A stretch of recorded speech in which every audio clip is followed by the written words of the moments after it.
Bonjour tout le monde. On va commencer notre activité aujourd'hui. C'est une activité qui est préparée dans le cadre de la Semaine de la Recherche du Centre de Recherche du SUSNIM. Et aujourd'hui, notre activité s'appelle la construction des collaborations intersectorielles et inter-axes comme un levier d'action sociale et sanitaire.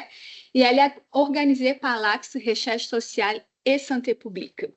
Aujourd'hui, nous sommes dans la deuxième partie. Nous avons déjà eu des présentations hier. Et c'est quoi exactement? Qu'est-ce qu'on propose dans ce panel? C'est présenter les projets certains des projets de recherche qui sont menés dans l'AXE par des chercheuses avec leurs collaboratrices à partir de deux angles spécifiques. Un angle qu'on a appelé des récits de collaboration, c'est-à-dire qu'on va parler de comment les collaborations ont initié, comment elles sont mises en œuvre dans les projets. Et ensuite, on va parler des retombées des projets de recherche, que ce soit au niveau social, que ce soit au niveau scientifique et aussi au milieu de pratique. Mais le comité organisateur de cette activité est composé par moi-même, qui m'appelle Jacqueline Schneider, et par Lise Dacieux, ma collègue, et Emmanuel Arpin, qui va venir maintenant présenter les autres personnes qui vont venir participer de cette activité d'aujourd'hui. Merci beaucoup et à bientôt. Merci Jacqueline. Bonjour à tous et à toutes ici présents et aussi en ligne. Je m'appelle Emmanuel Arpin. Juste avant de passer la présentation des présentatrices, juste un gros merci à mes collègues Lise et Jacqueline, et surtout Jacqueline qui a vraiment mené le leadership finalement pour l'organisation de ces deux séances. Donc aujourd'hui, on a 3 présentations. Tout d'abord, un premier duo, on a Lara Gauthier, qui est professeure adjointe à l'École de santé publique de l'Université de Montréal et chercheuse régulière ici au Centre de recherche Savoir partagé du SUSNIM. Et avec elle, sa collaboratrice locale, Ève Thorez, qui est organisatrice communautaire au NIM.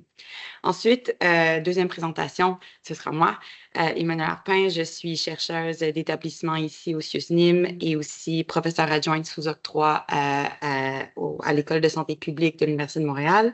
Et j'aurai la chance de présenter avec Maud Laliberté, qui est commissaire adjointe éthique et participation citoyenne au commissaire à la santé et au bien-être. Et la troisième présentation, ce sera en fait mené par Jacqueline Schneider et Lise Dacieux, toutes les deux chercheuses d'établissement au SUSNIM, et ce sera une présentation avec Anta Niang, qui est chercheuse d'établissement à l'Institut universitaire de première ligne en santé et services sociaux de Sherbrooke. Donc, sans plus tarder, on va commencer avec la première présentation, Lara et Ève.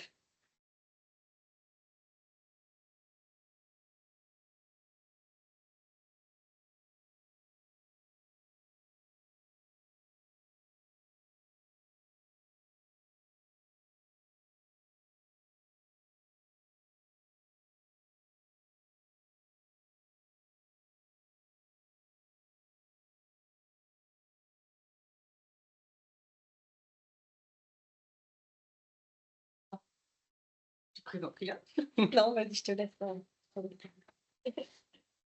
Bonjour tout le monde, en présence et en ligne.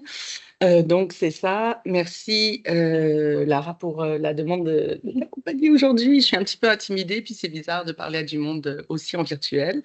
Donc, c'est ça. Mon nom, c'est Ève Thorez. Je suis organisatrice communautaire pour le CIUS du nord de l'île de Montréal.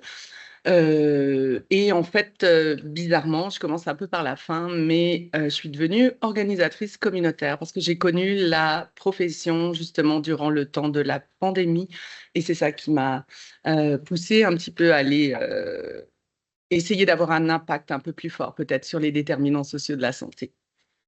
Donc, aujourd'hui, je parlerai un petit peu de mon parcours. Effectivement, si aujourd'hui, je suis dans le milieu communautaire basé à Montréal-Nord, au CLSC de Montréal-Nord, depuis maintenant 3 ans. Les 20 dernières années, je les ai passées dans les milieux communautaires. Dans la première partie de la pandémie, j'étais à Côte-des-Neiges, et la deuxième partie, j'étais coordonnatrice de la table de quartier de Parc Extension. Et c'est dans cette deuxième partie de la pandémie, dans ce quartier qu'aujourd'hui, justement, bon, Lara pourra illustrer sa recherche, ou c'est moi qui l'illustre, je ne sais pas. C'est moi qui illustre sa recherche. Donc, comme on a un petit temps, on a 5 minutes, en fait, ce qui était important pour moi de mettre de l'avant aujourd'hui, c'est vraiment l'organisation entourant les collaborations lors de la pandémie. Parc Extension, donc vous le savez toutes et tous, c'est un quartier de 1,6 km², une population très dense, une population avec des milieux communautaires très diversifiés. On y parle à peu près 70 langues et dialectes.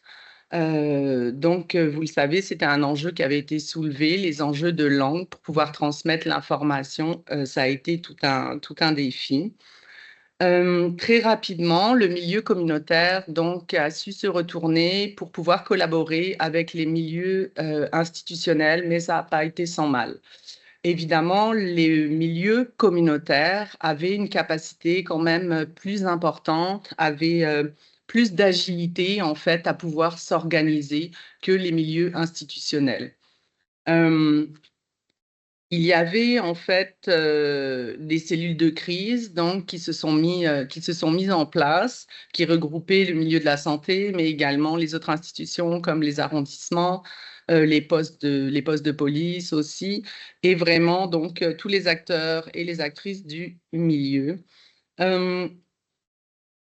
Qui était compliqué, c'est qu'à ce moment-là également, donc ce qui est compliqué aujourd'hui en fait, c'est que durant tout le temps de la pandémie, donc qui était venu, on le sait, exacerber en fait tous les problèmes sociaux des populations les plus marginalisées. Donc les groupes communautaires se sont vus octroyer rapidement des fonds pour pouvoir mettre en place essentiellement, avoir du personnel pour soutenir la diffusion d'informations. Donc, c'était des gens qui n'étaient pas spécialement non plus formés, tu sais, mais on a tablé dans nos stratégies de collaboration pour notre part à Parc Extension. On était 2 personnes à la table de quartier à l'époque. On a recruté une 12aine d'agents de terrain. On appelait ça les brigades Covid.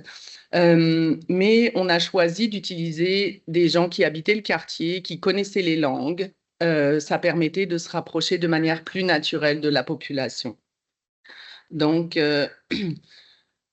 également, je vous dirais aussi que tous ces budgets-là qui ont permis de répondre à des besoins qui existaient déjà, bon, ça, après la pandémie, une fois qu'ils ont été retirés, on est retourné, je dirais, un petit peu à la case départ parce que les problèmes existants sont restés. On en parlera un petit peu plus loin. Dans toute cette organisation-là, c'est ça, je le disais, il y avait les enjeux de langue, il y avait les enjeux de nourriture. Il y avait une particularité à Parc Extension aussi, c'est qu'on a utilisé beaucoup les lieux de culte. Les lieux de culte ont été un endroit de référence pour toucher les populations. Et c'était parce qu'on le sait dans beaucoup de quartiers, je le vois à Montréal-Nord, je l'ai vu à Parc Extension aussi, les lieux de culte sont plus que ça. Ce ne sont pas simplement des lieux de prière, mais ce sont des lieux où les gens se retrouvent, ce sont aussi des lieux communautaires. Et là encore, même pour la période de vaccination, on a reconnu et utilisé ces milieux, on les a reconnus comme faisant partie intégrante des groupes communautaires. Mais ce qu'on peut constater aujourd'hui dans la pré-pandémie, c'est qu'on est revenu encore une fois un petit peu à la case départ, c'est-à-dire qu'on exclut ces milieux-là des financements. On est retourné un petit peu comme avant. On ne les reconnaît plus vraiment comme leur apport au milieu communautaire. Mon rôle aussi, un des aspects les plus importants, je pense que c'était de veiller à la manière dont les médias, donc c'est tout un enjeu, il y avait tout un enjeu de communication. Les populations de ces quartiers-là étaient souvent démontrées comme, aujourd'hui on le voit par rapport à l'immigration, des enjeux pour l'emploi, etc. Pendant la pandémie, les populations non francophones, issus de différentes communautés, étaient vus un petit peu comme le centre névralgique, de la problématique. C'était des personnes qui, s'ils ne comprenaient pas les consignes, ils étaient potentiellement plus dangereux. Donc, ces quartiers ont été mis sous la loupe. Donc, moi, c'est vrai qu'avec les autres organismes communautaires, on s'était fait vraiment un devoir, de veiller à ce que le quartier soit quand même représenté dans les médias, à représenter la population comme une population qui prenait ça aussi, qui prenait toutes les consignes à cœur et puis qui s'organisait et qui mettait de la bonne volonté pour pouvoir suivre les règles comme n'importe quel membre de la population. Mais c'était quand même un défi, parce que les organismes, à ce moment-là, quand la santé publique sortait dans les médias pour faire des conférences de presse, les organismes n'étaient pas souvent mis de l'avant comme il se devait. Et puis, on le voit aujourd'hui, il y a eu une reconnaissance. En fait, ça a été une reconnaissance ponctuelle, je crois, de l'organisation communautaire à ce moment-là. Les organismes communautaires ont été des acteurs indispensables avec toute l'agilité dont ils pouvaient bénéficier. Ils avaient les réalités de terrain, ils avaient la proximité du monde, ils ont été très utiles au milieu institutionnel, notamment au milieu de la santé. On avait très peu de collaboration en termes de communication aussi, ça a été très long pour s'organiser, avoir des traductions, donc on avait développé des projets comme les camions crieurs, si vous vous rappelez. Il y en a eu à Montréal-Nord, à Parc Extension, à Côte-des-Neiges. Où on pouvait rejoindre les gens dans leur langue. La Société des transports aussi, à qui on avait demandé peut-être de mettre la main à la pâte, dans certains endroits. C'était très compliqué à cause de la loi sur la langue française.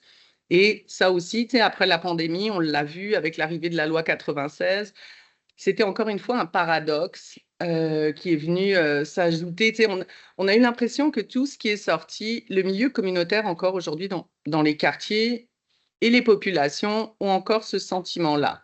Tout ce qui a été mis en œuvre, tout ce qui a été reconnu pendant la pandémie, ça a été effacé, en fait, que ce soit par des décisions politiques en termes de loi, que ce soit par les mouvements, les élans financiers, parce qu'il y avait un besoin ponctuel. Et je pense que peut-être comme organisme communautaire, on a manqué un momentum après de poursuivre, peut-être, de se mettre ensemble, en fait, peut-être pour revendiquer un peu plus en termes de subventions, puisqu'on le sait, les subventions restent encore par projet et non pas aux missions des organismes. Et ça, c'est un des éléments qui nuit beaucoup, en fait, au développement, qui empêche de continuer dans les projets, qui empêchent de poursuivre des projets qui ont été porteurs. Et c'est toujours comme ça que ça fonctionne. La seule reconnaissance, c'est que pour les personnes qui s'étaient investies dans ces milieux-là, à ce moment-là, dans les CHSLD, etc., elle viendra en 2024 avec une sénatrice qui va faire une reconnaissance annuelle officielle à travers le Canada. Mais sinon, en termes d'investissement financier, de soutien au développement des projets, c'est évident qu'on n'a pas... Est-ce qu'on n'a pas avancé et, comment dire, je ne sais pas si on sera en mesure d'être, admettons qu'il y ait une autre pandémie ou quoi que ce soit, oui, on a l'expérience, mais est-ce qu'on sera en mesure, de se réorganiser? Est-ce qu'il faudra tout reprendre de zéro? C'est ça, ça reste vraiment une question importante. Merci, Ève. Merci beaucoup. Donc, pour faire le lien avec ce que Ève disait, comment est-ce qu'on passe les diapos? Oui, je vois pas de flèche. Il y a un clavier. Ok, j'avais pas vu le clavier. Donc, c'est ça. On a voulu justement analyser en profondeur ce que décrivait exactement Ève tout à l'heure. On a voulu faire ça spécifiquement en lien avec la réponse aux besoins des personnes réfugiées et demandeuses d'asile. Et on a fait ça dans plusieurs contextes, donc à Montréal, à Sherbrooke et à Toronto. Et donc, on a fait une recherche qualitative auprès de 162 participants. La moitié étaient des personnes réfugiées demandeuses d'asile, l'autre moitié étaient des personnes sur le terrain pendant la COVID. Donc, c'était vraiment ça, essayer de comprendre comment ces initiatives qui mariaient le secteur public et le secteur communautaire ont travaillé ensemble pour développer des actions de prévention et de promotion de la santé. Donc ça, c'est notre équipe de recherche. Je passe rapidement. Je n'ai pas tellement le temps de prendre, c'est ça, de développer sur la gouvernance dans notre projet, mais c'était vraiment un projet de recherche participative avec un comité aviseur dans les 2 provinces, donc Québec et Ontario. Et ces comités aviseurs donc regroupaient à la fois des partenaires donc du milieu communautaire et du secteur public, mais aussi on avait des représentants demandeurs d'asile et réfugiés sur nos comités qui participaient à toutes les étapes qui sont décrites ici de la recherche. Rapidement, les leçons à retenir concernant les succès. Donc, ça a été déjà un peu mentionné, mais ça va donner du pouce un peu à ce que disait Ève. C'est qu'effectivement, la concertation, elle a été accélérée grâce à des financements additionnels, avec un fort leadership du milieu communautaire, avec le modèle à succès qu'on a tous reconnu, qui est celui des cellules de crise, notamment sur le territoire du nord de l'île. Il y a eu des cellules de crise qui ont fonctionné de façon assez impressionnante. Une agilité rapide, comme le disait Ève aussi, et en continu aussi des organismes communautaires, parce que ça évoluait vraiment très rapidement, si vous vous rappelez, il y a 4 ans. Et pour les personnes réfugiées demandeuses d'asile, de leur côté, c'est vraiment une appréciation très positive du rôle de soutien et de la capacité d'écoute en fait des intervenants de la première ligne, notamment les intervenants communautaires, pour pouvoir briser leur isolement et les lier vers les ressources pertinentes au moment de la COVID-19. Puis, comme le disait Ève, ce qui était particulièrement apprécié, c'était la sensibilisation qui était culturellement sensible, donc aller les rejoindre à travers les milieux où ils se retrouvaient, notamment les lieux de culte à Parkex, avec les campagnes de vaccination qui ont beaucoup travaillé avec justement ces lieux de culte-là, et puis aller aussi identifier des intervenants qui étaient issus des communautés qu'on souhaitait rejoindre. Donc là, à Montréal-Nord et à un de ces quartiers-villes, ça a été très fort. Donc là, je fais juste des liens avec les concepts qu'on a reliés avec ces résultats empiriques. En termes de leçons à retenir sur plus les défis, et en lien encore une fois avec ce que disait Ève, il y avait des inégalités de pouvoir dans ces collaborations-là, très, très importantes. Elles ont persisté, elles perdurent encore aujourd'hui. Évidemment, c'était le secteur public qui avait la volonté de passer ça, de mettre la main à la pâte en utilisant souvent les ressources du communautaire pour pouvoir mettre en place différentes actions pour rejoindre ces populations-là sans que nécessairement le pouvoir soit réparti équitablement dans les instances de concertation. Donc ça a été un enjeu. Souvent, le communautaire a repris le leadership parce qu'on se rendait compte que finalement, c'était ces personnes-là qui connaissaient les populations, donc qui savaient le mieux finalement ce qui leur correspondait, mais ce n'était pas toujours le cas. Et puis surtout, il y a eu des inégalités aussi dans le financement qui ont aussi perduré dans le temps, comme l'a mentionné Ève. Beaucoup de roulement de personnel aussi. Donc ça a été un vrai défi. C'était difficile aussi de mobiliser les bénévoles à cette époque-là, évidemment, en temps de pandémie. Donc ça a été un défi pour faire fonctionner ces collaborations-là. Et puis aujourd'hui, comme le disait Ève, qu'est-ce qu'on fait en fait de toutes ces belles choses qui ont été mises en place en termes de concertation, en termes d'outils, en termes de mode de collaboration après les financements COVID. Donc voilà, ça a été un enjeu.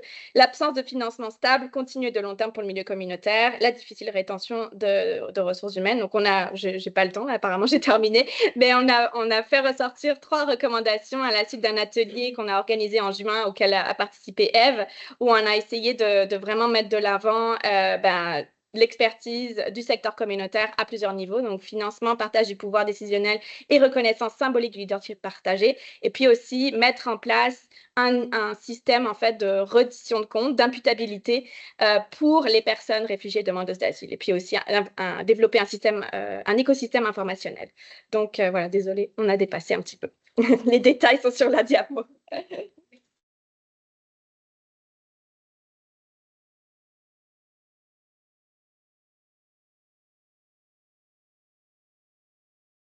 Merci beaucoup de présentatrices. Maintenant, on invite Emmanuel Arpin et Maud La Liberté pour faire leur présentation.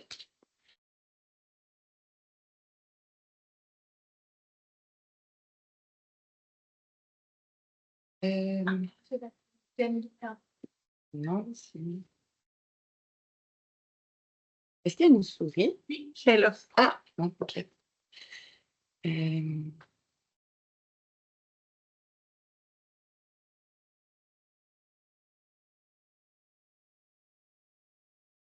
hmm. Euh, bon. Rebonjour.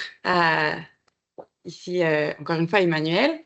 Et je suis maintenant avec Maud La Liberté, qui est ma collaboratrice locale. Je vais vous présenter un projet que j'ai en cours.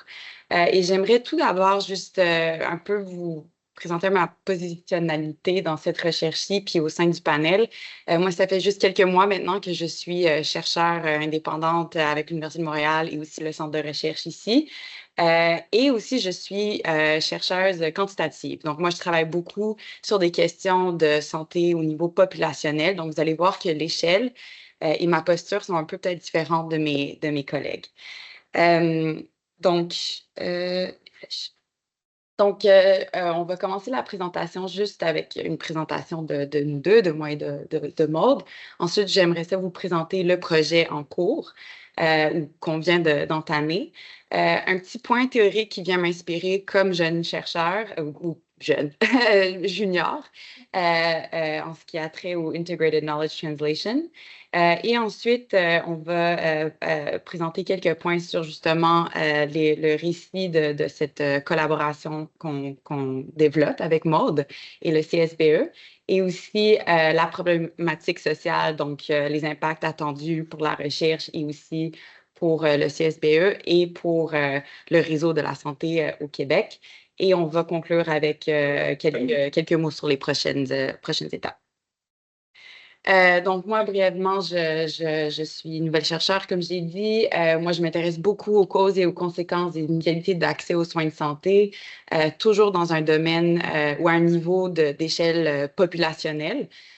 Donc, vraiment de l'analyse des politiques, des systèmes de santé. Et ce qui m'intéresse beaucoup en ce moment, c'est le concept de service exclu. Donc, tout ce qui est exclu du panier universel et ces questions d'accès à ces services-là, donc santé mentale, soins dentaires, etc. Je m'intéresse beaucoup à la population pédiatrique et encore une fois, des approches quantitatives avec des bases de données populationnelles. Maude, est-ce que tu veux venir te présenter? Alors, bonjour tout le monde. Je m'appelle Maud La Liberté. Je suis commissaire adjointe à l'éthique et à la participation publique pour le CSBE. Pour vous situer un petit peu, le CSBE, son objectif, c'est de venir évaluer la performance du système de santé. On est une petite équipe, on est 25. Donc, on aime beaucoup faire des partenariats avec des chercheurs pour pouvoir maintenir une rigueur dans nos travaux. Et puis, qu'est-ce que je peux vous dire d'autre à cette étape-ci? Je pense que ça va. Oui, on a deux angles principaux. On a la mission et le mandat d'éclairer les décisions gouvernementales, mais aussi d'éclairer le débat public. Fait que c'est deux pans qui sont très intéressants, complémentaires, puis qui permettent de faire un peu top-down et bottom-up pour essayer de faire des changements culturels dans le système de santé. Voilà. Elle va revenir moi. Mais je pense déjà juste avec présentation de moi, ce qui m'intéresse en recherche, les objectifs du CSBE, on peut aussi voir que, cette slide-là, en fait, l'ordre est différent, mais je pense qu'il y a quand même un intérêt au niveau du territoire, du CIUSNIM aussi, quand ça vient à la population très diversifiée sur l'île de Montréal, forte population jeune et de familles, beaucoup d'enjeux de santé mentale et bien sûr, la problématique de la sous-utilisation des services de santé, besoins non comblés. Moi, ça vient me chercher dans mes recherches et aussi avec les mandats et la mission du CSBE. Donc, pour ce projet en particulier, comme je l'ai mentionné, je m'intéresse à cette notion de service exclu. Donc, même si au Canada, on dit et au Québec, on a un programme universel, plusieurs programmes sont exclus de ce panier. Toutefois, dans toutes les provinces, il existe ces types de programmes publics supplémentaires pour assurer une forme d'accès à ces services. Et c'est souvent pour des populations dites vulnérables, comme des enfants et des jeunes, la population qui m'intéresse, des immigrants et aussi des personnes vivant sous le seuil de pauvreté. Toutefois, dans un grand pays comme le Canada, on a une grande variation entre les juridictions, les provinces et les territoires. Donc ça représente vraiment des défis pour bien comprendre l'efficacité de ces programmes. Et dans le long terme, ça peut mener aussi à des problèmes, des enjeux pour l'accès aux soins, à ces services-là, et aussi en matière de santé de la population. On peut voir des différences entre ces juridictions. Donc, dans le cadre de ce projet que je développe depuis bientôt un an maintenant, quand j'étais postdoc et maintenant en tant que chercheur depuis quelques mois. C'est un projet pour bien comprendre et évaluer ces programmes. Donc, la première étape, c'est vraiment une description de ces programmes dans chacune des provinces. On veut savoir c'est quoi les caractéristiques de ces programmes qui existent au Québec et les programmes qui existent en Ontario, par exemple. Puis, on se concentre sur des services exclus, notamment la santé mentale, les soins pour les yeux, les médicaments prescrits et les soins dentaires. Fort ensuite, ou forte, on va dire, des données, de la description de ces programmes. La deuxième étape, c'est vraiment cette analyse quantitative au niveau populationnel pour bien comprendre l'impact de ces programmes qui existent de manière comparative entre les provinces. Donc, moi, en tant que chercheur junior, et de chercheurs quantitatifs, souvent, on va travailler dans un petit labo, puis on va faire des analyses avec des données de Statistique Canada. Donc, on se sent quand même assez loin du terrain des décideurs. Mais surtout avec Lise et Jacqueline, et dans le cadre de l'équipe ici au CIUSNIM, vraiment un intérêt de bien développer de manière honnête et juste cette forme de transfert des connaissances et de transfert des connaissances intégrées. Donc, c'est vraiment cette idée, en fait, d'avoir la participation des collaborateurs à chacune des étapes de la recherche. Et je suis très contente, très heureuse d'avoir Maude et une équipe du CSBE qui m'accompagnent dans ce cas-ci. Donc, il y a plusieurs avantages. On développe des données probantes et pertinentes pour une prise de décision éclairée. Et quand on va réfléchir au travail, au mandat du CSBE, c'est ça finalement qu'ils veulent faire, c'est informer les décideurs politiques. Et je pense aussi que ça vient aider le développement de relations entre la recherche et les collaborateurs locaux pour, mettons, ce projet-ci, mais aussi dans le plus long terme. Bien sûr, il y a des défis, ça exige beaucoup de temps et je pense que le récit de Eve et de Lara, finalement, on le voit en fait que ça prend beaucoup de temps pour développer ce type de relations. Et aussi, je pense que du côté de la recherche quantitative, ça peut souvent rester assez symbolique, ou en anglais, on va dire du tokenism, malheureusement, parce qu'on se sent quand même assez loin de la population visée.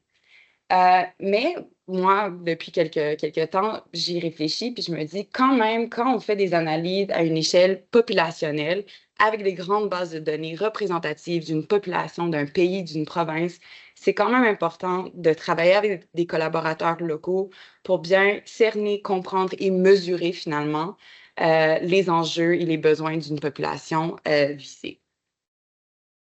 Donc, la petite histoire, brièvement. Donc, moi, j'étais jeune junior, pas si jeune que ça, junior postdoc, en train de réfléchir à ces questions de recherche. Et dans le cadre de mon postdoc, je développais cette idée de recherche et j'ai eu la chance de mener j'avais une stagiaire, finalement, qui m'a aidée avec les premières étapes de ce projet.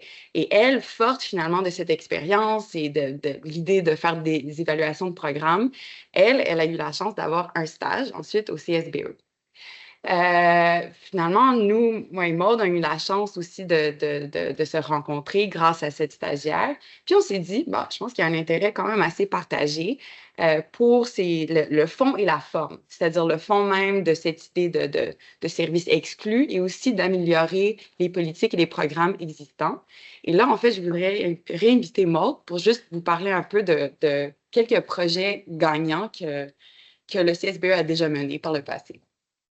Bien, je vous ai illustré ici avec quelques exemples, mais si vous allez sur le site web du CSBE, vous allez voir le nombre de partenariats en recherche qu'on a, c'est très impressionnant.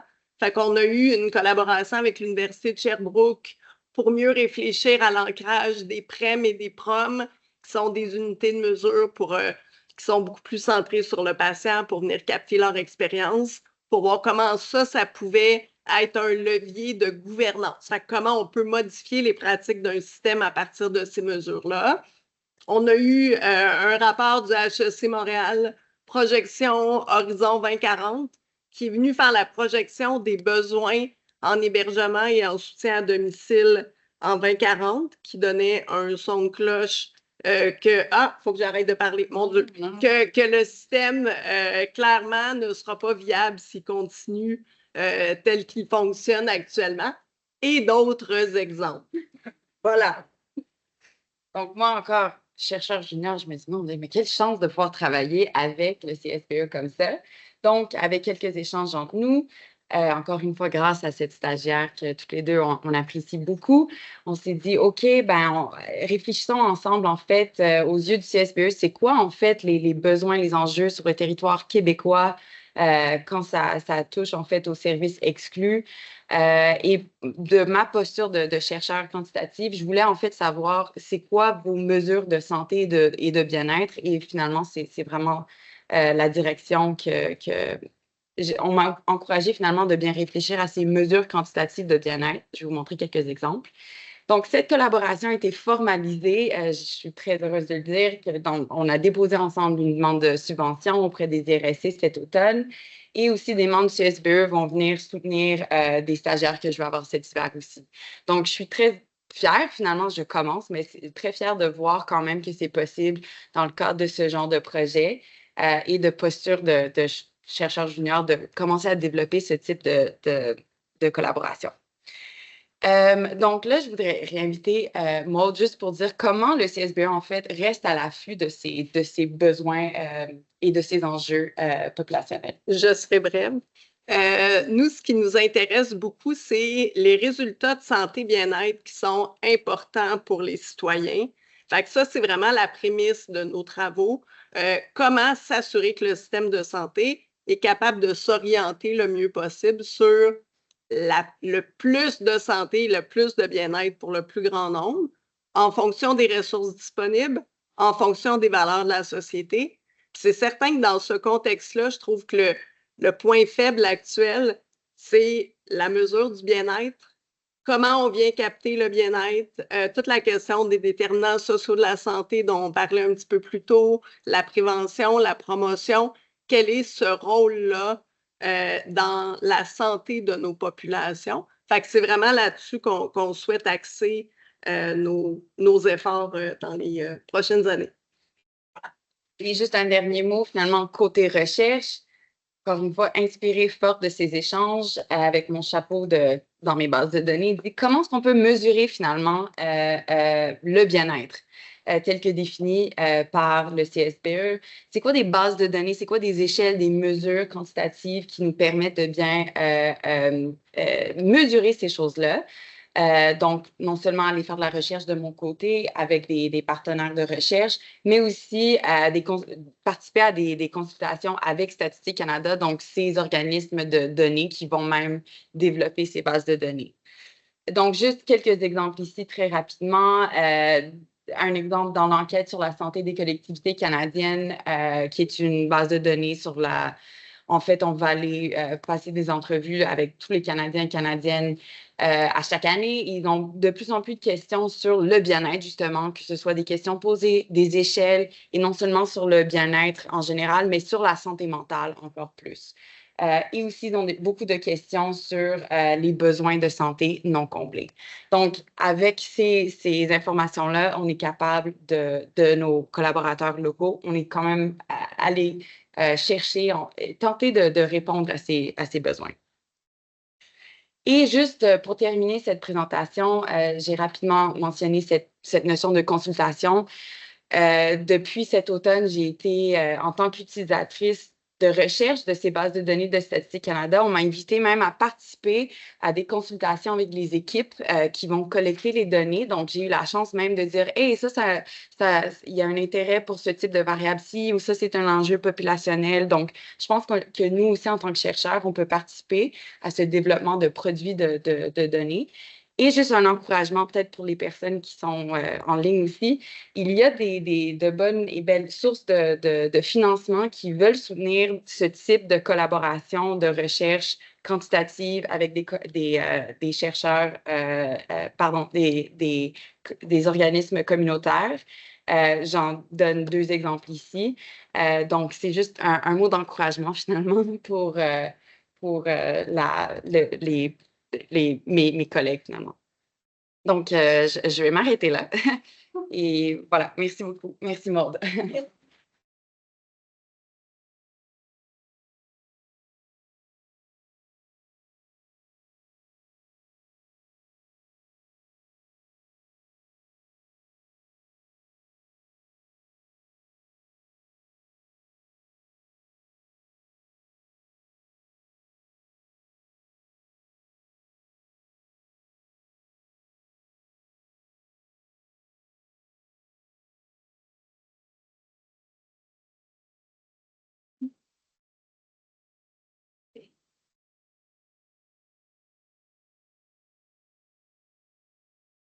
Bon, bonjour tout le monde.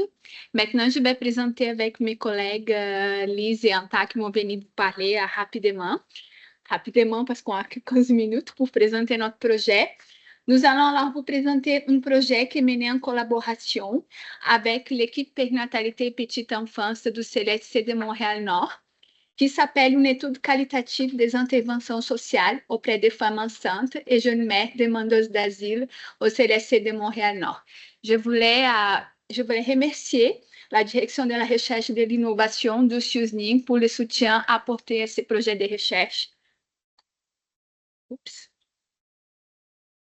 Et aussi faire un remerciement à Céline Colombe, qui est la chef de service, et à son équipe du réseau de la santé Antique Montréal-Nord qui couvre le CLSC Montréal-Nord pour la collaboration. Malheureusement, elles ne peuvent pas être ici, mais elles ont donné le raccord pour qu'on présente le projet.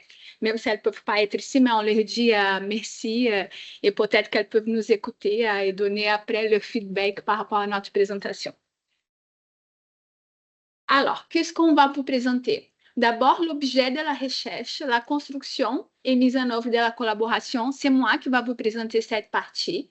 Ensuite, les processus de problématisation à partir d'un jeu d'intervention, ce sera ma collègue Lise. Et les retombées attendues de la collaboration pour les personnes concernées, la science et la société, ce sera ma collègue Antani Yang. Alors, quel est l'objet de la recherche? Bon, le projet, qui est un projet pilote, il porte sur les nouvelles interventions des groupes créées par l'équipe dont je vous ai parlé pour les femmes enceintes demandeuses d'asile et les mères de jeunes enfants.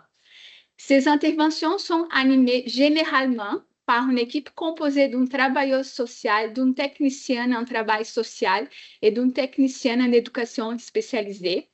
Les objectifs sont d'offrir des ateliers d'information aux demandeuses d'asile dans le but de faciliter leur compréhension du système de santé et des services sociaux québécois, briser leur isolement et renforcer le pouvoir d'agir.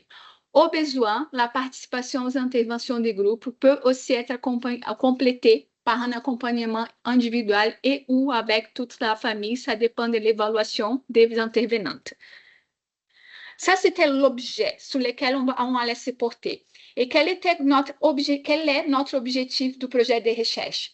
C'est qu'à partir de la perspective des intervenantes et de la documentation existante sur ces interventions, ce projet a pour objectif général de décrire et comprendre la création, la mise en œuvre et les effets perçus, c'est-à-dire les effets perçus par les intervenantes, parce que nous sommes en train de travailler avec leur perspective de ces interventions dont je viens de vous parler. Alors, contexte et mise en œuvre de la collaboration, quelques éléments clés. C'est l'équipe périnatalité du CLSC qui se trouve à l'origine du projet de recherche.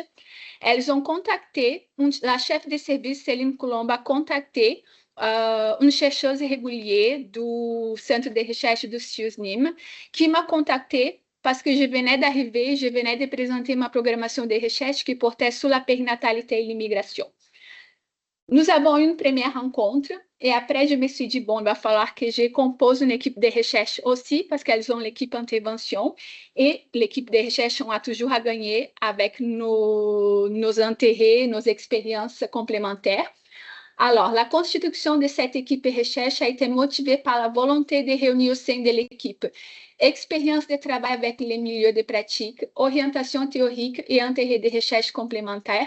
C'est-à-dire que j'ai mobilisé ma collègue Anthony Young, que je connaissais déjà de mon post-doctorat, et qui avait déjà, selon moi, une expérience assez solide de collaboration avec les milieux de pratique, notamment quand c'est les milieux qui sont à l'origine même du projet de recherche, et aussi parce que sa programmation de recherche porte sur la judiciarisation des mineurs, des personnes mineures, et était un des enjeux dont les familles vivent, qui a été mentionné dans les rencontres avec la chef de service. Et aussi ma collègue Lise Dacieux, parce qu'elle s'intéresse aux inégalités sociales de santé et les femmes enceintes demandeuses d'asile sont au cœur des inégalités sociales, sont vraiment au cœur des inégalités sociales en santé périnatale.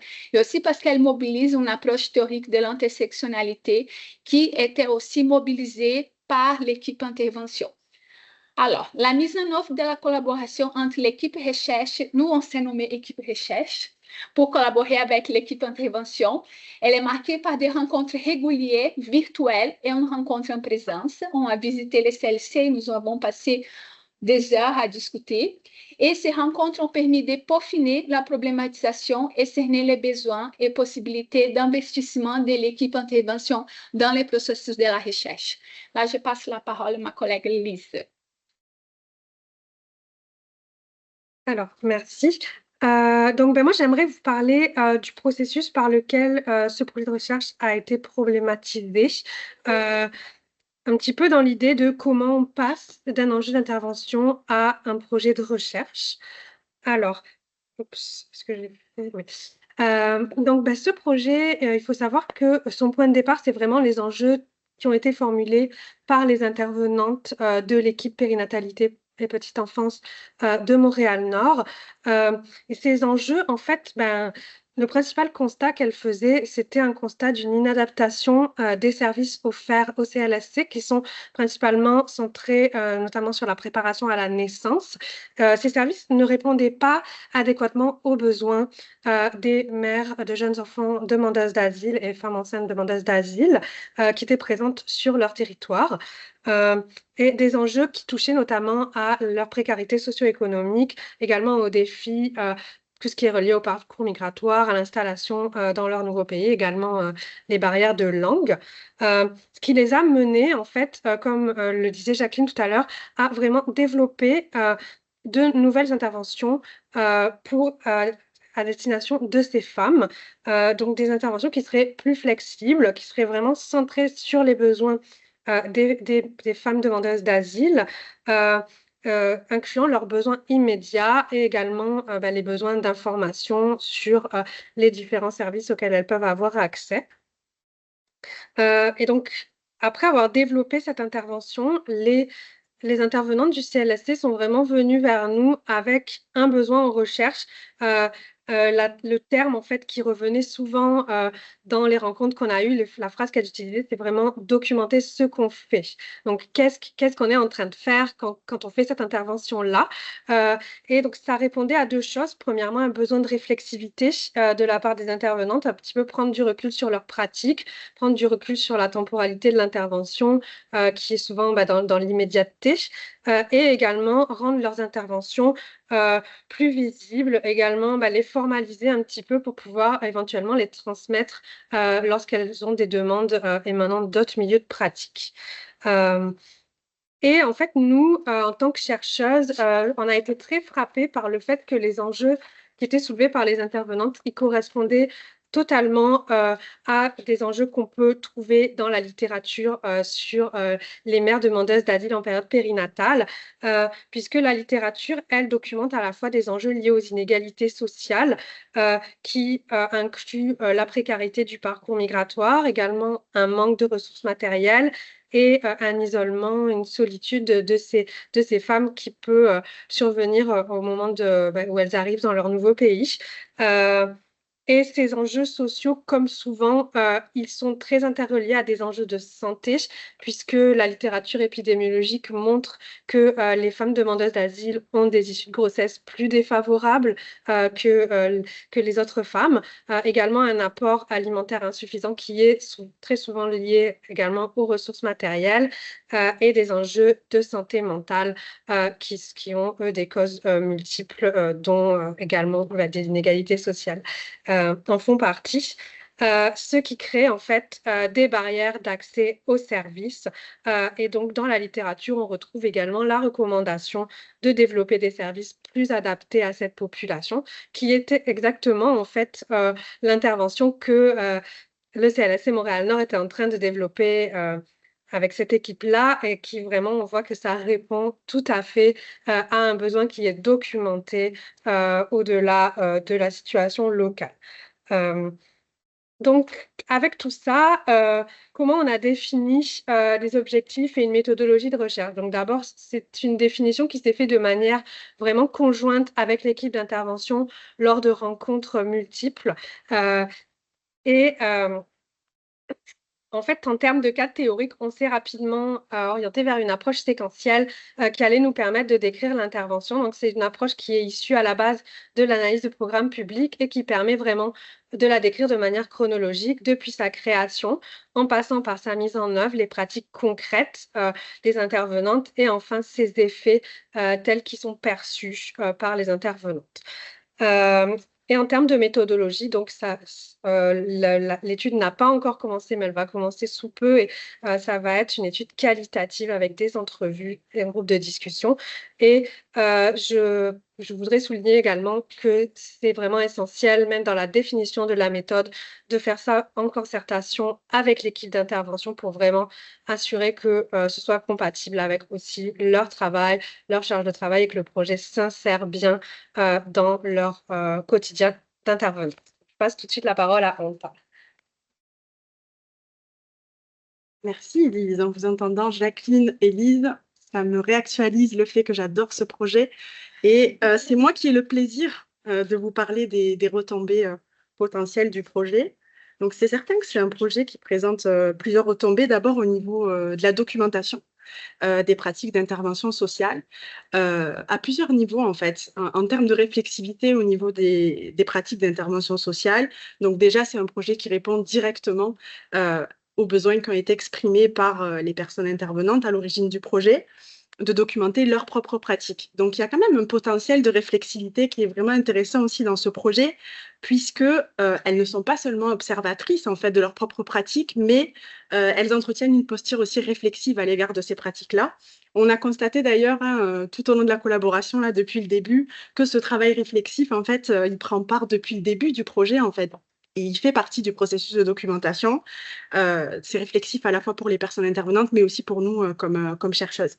Des retombées aussi, la documentation, ça a des retombées en termes de partage de pratiques en fait et d'expériences, puisque les personnes intervenantes vont pouvoir diffuser les documents, les données qui vont être produites à partir de leurs propres pratiques. Mais il y a aussi une dimension, je trouve, qui est vraiment intéressante de la circulation de l'information, qui est importante aussi pour améliorer de manière continue les services en fait qui sont développés, les interventions qui sont développées auprès des populations qui nous concernent ici. Qui dit documentation dit retombée aussi pour les futures personnes intervenantes. Donc, on n'oublie évidemment pas la formation des futures personnes professionnelles. Les documents qui vont être produits, les données qui vont être produites sont des sources précieuses en fait de soutien à la formation universitaire, à l'actualisation, l'amélioration des programmes de formation aussi, de sorte à ce qu'ils puissent être collés en fait aux réalités professionnelles dans le réseau de la santé et des services sociaux. Et puis, qui dit documentation dit aussi évidemment retombées pour les femmes elles-mêmes et les personnes citoyennes en général, puisque la documentation permet l'information des femmes et des personnes citoyennes sur les services qui existent dans le réseau. Donc, une deuxième retombée, donc qui dit documentation, dit aussi rendre visible, donc Lily l'a très bien dit avant, mais rendre visible aussi les réalités des parcours de ces femmes et de leurs besoins. D'autant plus crucial, à mon avis, pour faire face aux enjeux de judiciarisation d'un système de protection de la jeunesse, par exemple. Mieux connaître les réalités de ce que vivent les femmes, c'est offrir aussi une réponse sociale qui est adaptée aux besoins de ces femmes et leurs familles, c'est agir en fait sur les causes sociales. On parlait des déterminants sociaux tout à l'heure, donc on y est dedans. C'est un projet qui permet aussi de rendre visibles les pratiques qui existent en intervention sociale auprès de ces femmes. Et là aussi, pour moi, c'est crucial en termes pour faire face aux enjeux de judiciarisation, mieux connaître les services qui existent. En première ligne, c'est privilégier une réponse sociale plutôt qu'une réponse judiciaire ou une réponse coercitive, contrôlante, notamment. Je prends l'exemple d'un signalement en protection de la jeunesse.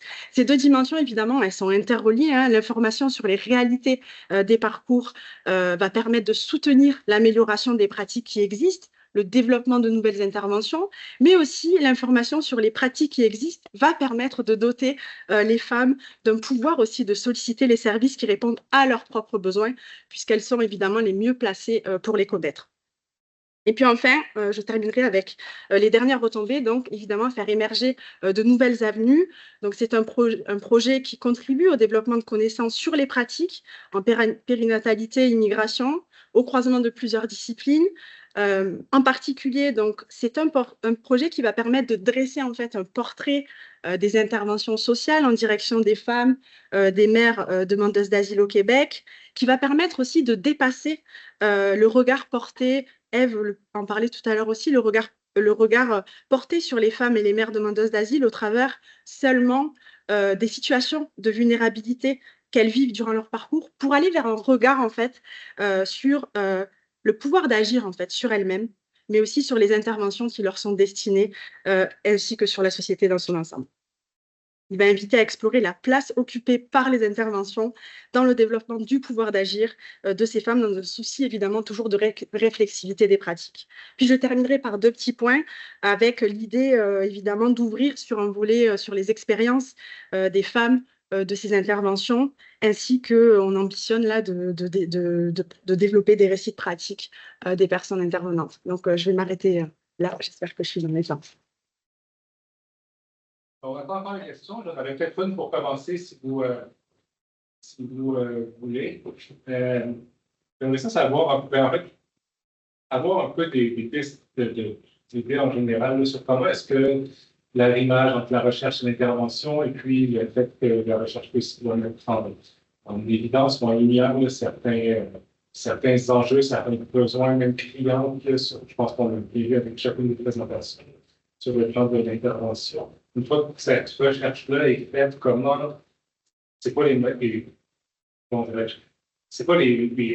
meilleures manières là, qu'on pourrait envisager pour rendre ces résultats-là efficaces là, avec les preneurs de décision, par exemple, pour qu'il y ait des oreilles qui soient prêtes pour faire en sorte que ce soit entendu.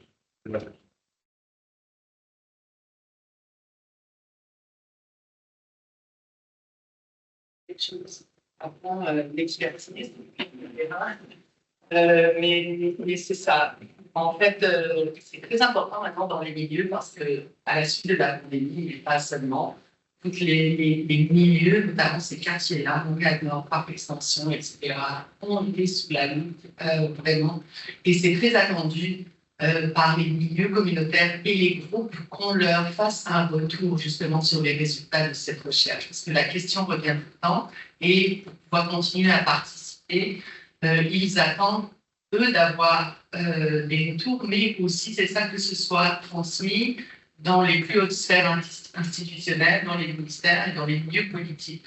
Donc, en fait, la question, je ne sais pas comment ça se fait, mais ça a toujours été comment, justement, à travers toutes les recherches qui sont mises en place, ça peut avoir un impact réel sur des changements politiques, puisque pour l'instant, malheureusement, ça n'a pas eu lieu et en fait, ça dépend beaucoup des gouvernements en place, etc. Mais par contre, pour les faire redescendre à la population et l'organisation communautaire dans chacun des CLSC, souvent en ayant cette proximité avec les partenaires communautaires, les tables de quartier, peut être un élément, c'est un vecteur de transmission d'informations pour faire organiser, en tout cas, ces retombées, au moins auprès des populations qui ont été consultées. Merci, Eve. Mais moi, je pense que ce qu'on a essayé de laisser un peu évident avec ce panel, c'est l'importance de la collaboration. C'est de voir comment parce que parler hier, comment on va faire l'organisation des connaissances en partenariat avec les milieux qui sont directement touchés, avec les personnes directement concernées, comment ils envisagent, quelles sont leurs attentes aussi par rapport à ces résultats qu'on va essayer de faire entendre. Ça, je pense que c'est des éléments qui peuvent être pensés dès le début du projet. C'est quelles sont les attentes et aussi, mais malheureusement, quelles sont les limites aussi de ce qu'on peut faire en tant que chercheuse avec le projet de recherche. Mais moi, je vais ambitionner un peu, parce que nous sommes dans une idée de collaboration, mais une idée pour répondre plus directement à l'Ivan, ce serait vraiment de se rencontrer, avoir des rencontres régulières avec des groupes qui travaillent sur des sujets similaires pour pouvoir se concerter et avoir une voie plus quantitative avec des données aussi plus. Si on est plusieurs, si on a 10, 15 projets qui vont dans le même sens, on a plus de chances à être entendus. C'est pour ça qu'on fait une recherche. Je pense qu'on parle beaucoup des collaborations intersectorielles. J'avais mis aussi un axe dans le panel, mais aussi la collaboration entre chercheurs, entre groupes de recherche. Parfois, on travaille un peu en silo aussi. C'est briser ces silos pour pouvoir au moins aller porter plus loin dans les résultats de recherche. Ça pourrait être mieux. Oui, je voulais peut-être ajouter, je trouve que la question est vraiment très intéressante et moi, c'est une question que je me pose souvent aussi, là, comment avoir vraiment un impact. Et, j'ai l'impression que la recherche, on voit avec plusieurs des recherches qui ont été présentées hier et aujourd'hui, c'est que ça peut aussi, avoir des données de recherche, ça peut aussi être un facilitateur pour les milieux de pratique, d'intervention, pour aussi faire reconnaître leurs innovations par les décideurs, justement. Ce côté de visibilisation là, dont on a parlé, ça peut aussi aider justement au changement, parce que souvent, le changement, il a bien aussi par le bas, pas seulement, entre guillemets, le bas, je ne sais pas trop ce mot-là, mais il a bien aussi par les milieux, les personnes qui sont sur le terrain, et pas seulement par des décisions politiques. Donc, la recherche, elle est aussi là pour soutenir, je pense, donc, dans la mesure où on le peut, soutenir aussi ces initiatives-là et les appuyer avec des données scientifiques qui peuvent aussi servir d'argumentaire après pour faire valoir la pertinence aussi de ces initiatives pour les décideurs et les gouvernements aussi.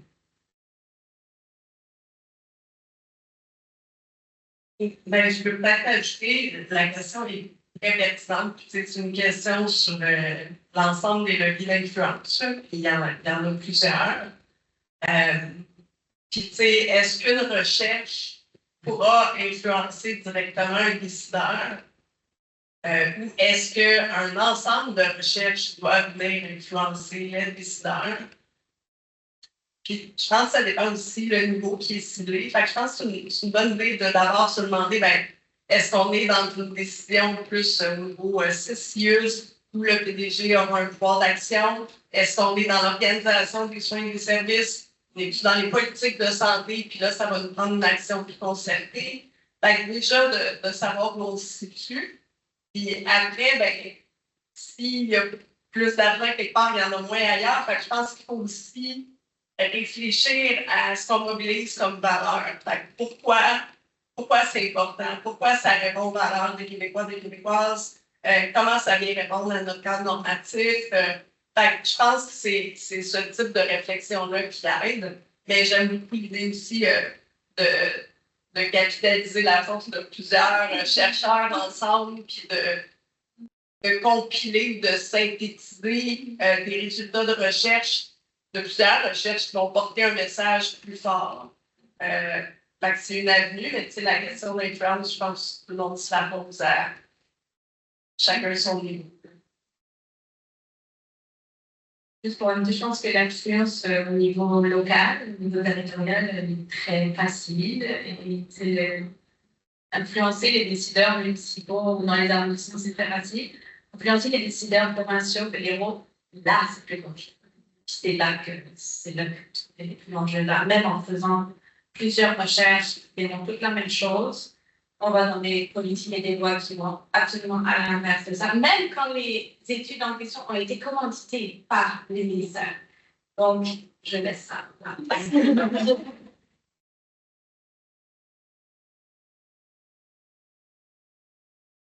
Comment on va voir, c'est une méthode pour qu'on va se réorganiser. Donner une autre fois dans la vie, montrer les recherches pour apparaître dans la vie. Si je peux me permettre, n'oublions pas qu'ici, on est aussi ici, dans ce cadre-là, mais chaque CIUS jusqu'à présent a aussi sa vision, sa compréhension et sa façon de mettre de l'avant les enjeux, etc. Donc, ça, on le voit aussi dans nos professions. Donc, ça aussi, déjà, ça peut être un obstacle parfois. En fait, moi, je vais juste commencer sur ce qui a été dit, mais je peux dire que les données qu'on produit dans la recherche en tant que telle, parlantes, mais en tant que telle, ça reste des données. Donc, c'est la question de l'influence, c'est qu'est-ce qu'on en fait avec les données. Moi, je trouve que des fois, on est un peu aussi dans cette idée que par la recherche humaine, on va tout transformer. Mais il y a des actions qui existent déjà, il y a des citoyens, des organismes communautaires dans les milieux qui sont existent déjà. C'est qu'on se rend que, en fait, c'est appuyer ce qui est nommé par la recherche. Donc, moi, je pense que j'ai peut-être changé de regard aussi de se dire que la recherche, les données doivent venir sur des initiatives, des actions qui existent déjà. Donc, vraiment, aller vers les milieux et puis sortir, à se déplacer dans les milieux et dire voilà, on a fait donner d'appuyer ça et puis surtout de le mettre en lecture aussi interterritoriale. Alors, que ce soit au niveau local, national, mais aussi international, pas hésiter aussi à aller mobiliser des réseaux plus larges. Pour appuyer ça, en fait. Mais moi, je trouve qu'il y a une force dans le terrain qu'on a un peu moins dans la recherche, je pense, mais dans le terrain, il y a une force qui peut soutenir dans la recherche. Je n'irai pas là pour les finances.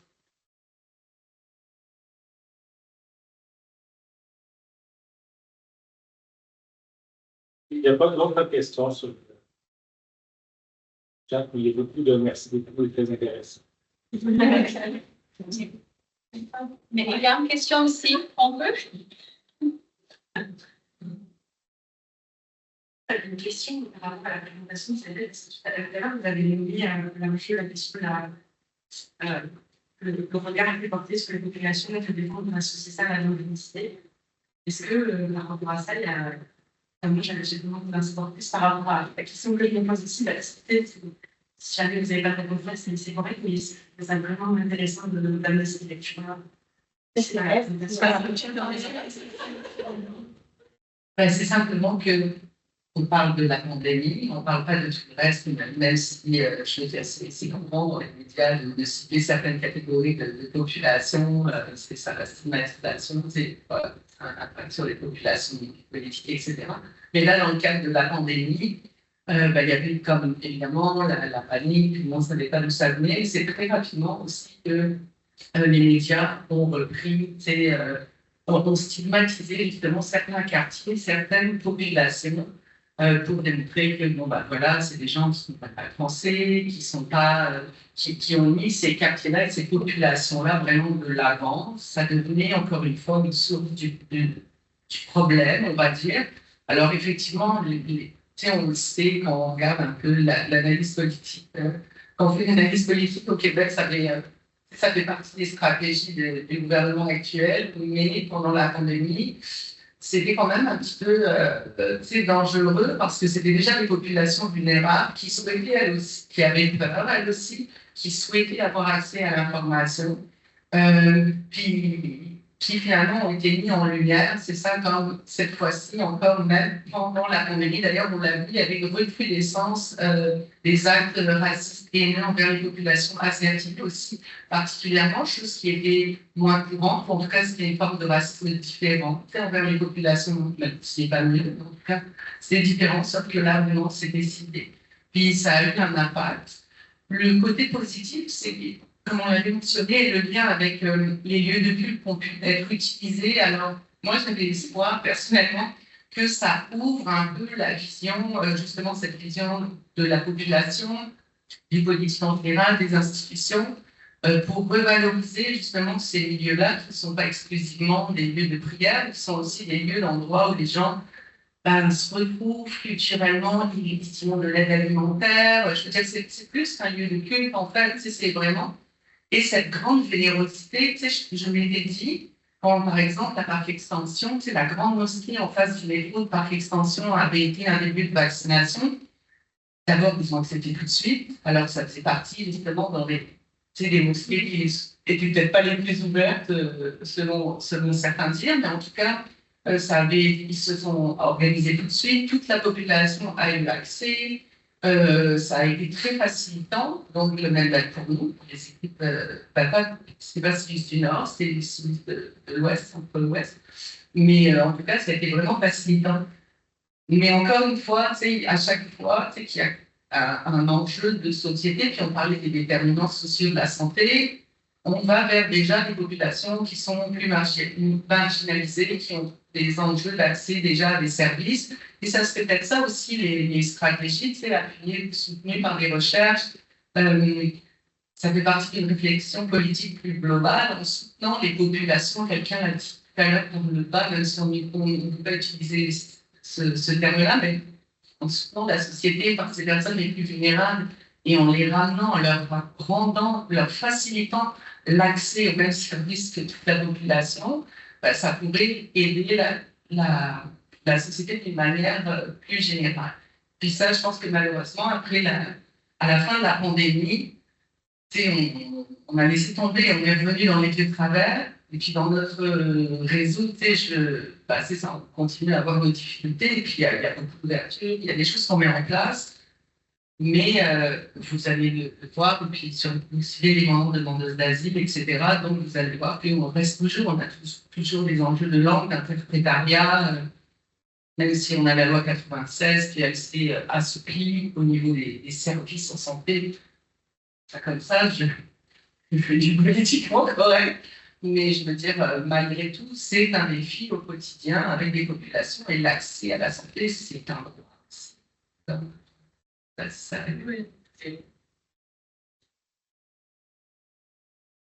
Bon, mais je pense qu'avec cette dernière réponse, on va terminer, on va clôturer notre panel qui a commencé hier, en fait. Et j'aimerais surtout remercier aujourd'hui toutes les présentatrices qui étaient ici, Emmanuel Merpin, Bob de la Liberté, Maud Gauthier, Eve Torres, nous trois, on se connaît très bien, Daniel et Elise Dacieux pour les présentations. J'aimerais aussi remercier Yvan et Rebecca Michel qui nous ont soutenus, nous ont incités à organiser et préparer en fait une activité sur notre axe recherche sociale et santé publique. Et bon, moi j'ai beaucoup appris, ça m'a stimulé encore plus. J'espère qu'on a pu montrer un peu le pouvoir de la collaboration et aussi les impacts sociaux que les recherches sociales et en santé publique peuvent avoir sur pas tous travaillent ici. Merci beaucoup.